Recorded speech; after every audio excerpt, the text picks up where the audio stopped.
আসসালামু আলাইকুম সুপ্রিয় দর্শক, কেমন আছেন সবাই? আজকের ভিডিওতে আমরা ইউরোপের একটি সেনজেন কান্ট্রি, উন্নত একটি দেশ এস্তোনিয়া নিয়ে কথা বলবো। দেশটি হয়তো অনেকের সাথে পরিচিত, আবার অনেকের সাথে হয়তো অপরিচিত, অনেকে হয়তো নামই শোনেননি। তো এটা হচ্ছে একটি ইউরোপের সেনজেন কান্ট্রি, অনেক ভালো, ধনী এবং উন্নত একটি দেশ। এই দেশটিতে বাংলাদেশ থেকে কিন্তু শ্রমিক যায় মানে একেবারেই সীমিত পরিমাণে। খুব বেশি এজেন্সি কিন্তু আসলে এই দেশটা নিয়ে কাজ করে না। তবে তারপরেও অনেকে কিন্তু এই উন্নত দেশটিতে এখন যাওয়ার জন্য চেষ্টা করছেন। এই দেশটি আপনাদের জন্য কেমন হতে পারে, এই দেশটি থেকে আপনারা সুযোগ সুবিধা কী পেতে পারেন, এই দেশটির বর্তমান ভিসা রেশিও কেমন, এই দেশটিতে আপনারা কোন কোন কাজের উপরে যেতে পারবেন, স্যালারি কেমন আপনি পেতে পারেন, হ্যাঁ, কী ধরনের কাজ সেখানে পাওয়া যায়, বিস্তারিত বিষয়গুলো আজকে আমরা আলোচনা করার চেষ্টা করব এই ভিডিওতে। আপনারা যদি এস্তোনিয়াতে বা ইউরোপের সেনজেন কান্ট্রিতে ডিরেক্ট ঢুকতে চান, আজকের এই ভিডিওটি আপনার জন্য খুবই গুরুত্বপূর্ণ হতে চলেছে।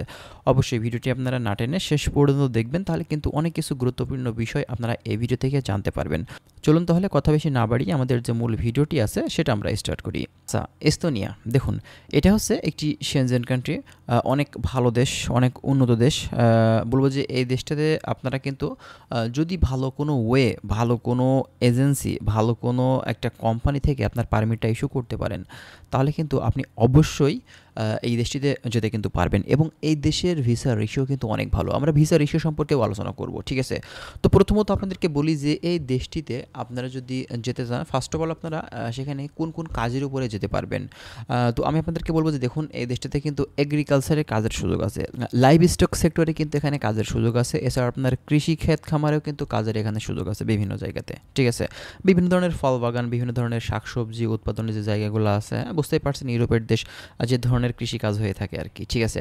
এছাড়া আপনি কিন্তু আইটি সেক্টরে যেতে পারবেন, হ্যাঁ। এছাড়া আপনি বিল্ডিং কনস্ট্রাকশন সেক্টর, আপনি যদি একজন অভিজ্ঞ ওয়েল্ডার হয়ে থাকেন, মেশনের কাজ জানেন, টাইলস মেশনের কাজ জানেন, তারপরে আপনার হচ্ছে electrician, plumber, still fixer, carpenter, shuttering carpenter, painter, বিভিন্ন টাইপের যে কাজগুলো আছে বিল্ডিং কনস্ট্রাকশন সেক্টরে, আপনি কিন্তু এই কাজগুলো এখানে করতে পারবেন। এছাড়াও এখানে আপনার হচ্ছে ডক্টর, নার্স, হ্যাঁ, বিভিন্ন টাইপের যে আপনার হসপিটালিটি সাইডের যে কাজগুলো আছে, এই ধরনের কাজে কিন্তু আপনি যেতে পারবেন। এছাড়া আপনি একজন ড্রাইভার হিসেবে, হেভি ড্রাইভার, লাইট ড্রাইভার, হ্যাঁ, আপনি কিন্তু যেতে পারছেন এইসব কাজগুলোতে। এছাড়াও বিভিন্ন টাইপের আপনার কাছে ফ্যাক্টরির জব আছে সেখানে, হ্যাঁ। তাছাড়া আপনি কিন্তু ফুড ডেলিভারির জবেও বাংলাদেশ থেকে এই দেশটিতে যেতে পারবেন।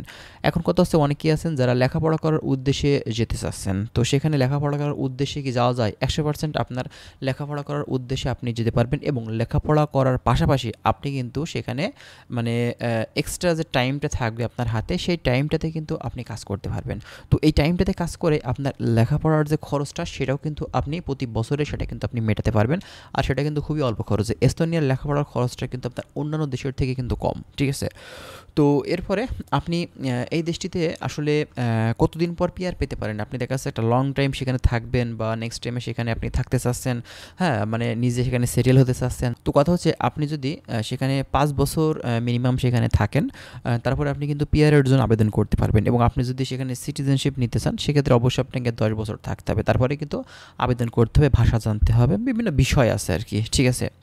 এখন আসেন, এস্তোনিয়াতে মূলত আসলে কী ভাষা চলে। এস্তোনিয়াতে কিন্তু আপনার এস্তোনিয়ান ভাষা চলে, লাটভিয়ার ভাষা চলে, রাশিয়ান ভাষা চলে, বেশ কিছু কান্ট্রির ভাষা কিন্তু আসলে এস্তোনিয়াতে প্রচলিত আছে, ঠিক আছে?